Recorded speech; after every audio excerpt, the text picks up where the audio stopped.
কীর্তনকে আপনারা অন্য রকমভাবে ইন্টারপ্রেট করতেই পারেন, কিন্তু যে জায়গাটাতে তার একটা ঈশ্বরের সঙ্গে যোগ, যোগ ও যুক্তি, এই বিষয়টা কিন্তু মানুষের চরিত্রকে একটা অন্য রকমভাবে বিনায়িত করে, অন্য রকমভাবে তৈরি করে। সুতরাং যে বাড়িতে শুরুর থেকেই একটা ভক্তিভাব আছে, একটা ডিভোশন আছে, তাদের জীবন দর্শন একটু ভিন্ন, তারা সমস্ত কিছুকে একসঙ্গে নিয়ে চলতে চায়। এই একসঙ্গে নিয়ে চলার মানসিকতা ছোটোর থেকে তৈরি হলে ভালো, এবং সেটা নাম জপ কীর্তনের মধ্যে দিয়ে তৈরি হয়। আর যারা জীবনে সময় পাননি, কোনো একটা সময় মনে হয়েছে নাম জপের প্রয়োজন নেই, আবার জীবনে একটা সময় মানুষের মনে হয় যে এসবের প্রয়োজন আছে।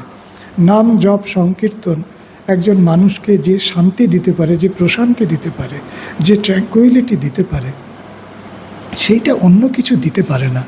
এটা কিন্তু বারবার আজকে যারা কীর্তন, যোগ ইত্যাদি নিয়ে যারা গবেষণা করছেন, বলছেন, তারা কিন্তু বলছেন যে নাম জপ সংকীর্তন, এই যে আত্মমগ্ন হয়ে কীর্তন করা, তার সঙ্গে যোগযুক্ত হয়ে থাকা, এইটা আমাদের চরিত্রকে অন্যরকমভাবে তৈরি করে।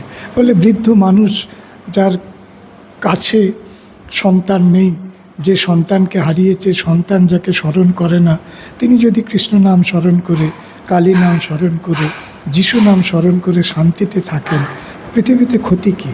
তার নাম স্মরণটা আমার ভালো খারাপ উভয় লাগতে পারে, কিন্তু যে শান্তিটা তিনি নাম করে পান, হরে কৃষ্ণ মহামন্ত্র গেয়ে পান, সেই শান্তিটা তো আমি তাকে দিতে পারবো না। ফলে তারা যদি এটা করে থাকে ভালো। আমার তো মনে হয় এটা একদম ছোট বয়স থেকেই করানো উচিত। যার যা আছে, যে ইসলামপন্থী সে জিকির করুক, যে খ্রিস্টীয়পন্থী সে প্রেজ দ্য লর্ড খ্রিস্টীয় নাম করুক, যার যা নাম আছে, বীজ মন্ত্র আছে, গুরু প্রদত্ত নাম মন্ত্র আছে, আচার্য প্রদত্ত নাম আছে, সেগুলো কীর্তন করুক, এতে খারাপ কিছু না। অন্য সমাজ তৈরি হবে, অন্য মানুষ তৈরি হবে।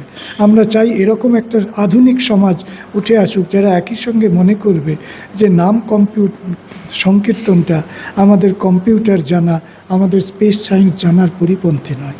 এই দর্শনটা কিন্তু আমরা আজকে আশা করছি সমস্ত মানুষের কাছ থেকে, জাতি ধর্ম নির্বিশেষে সবার কাছ থেকে।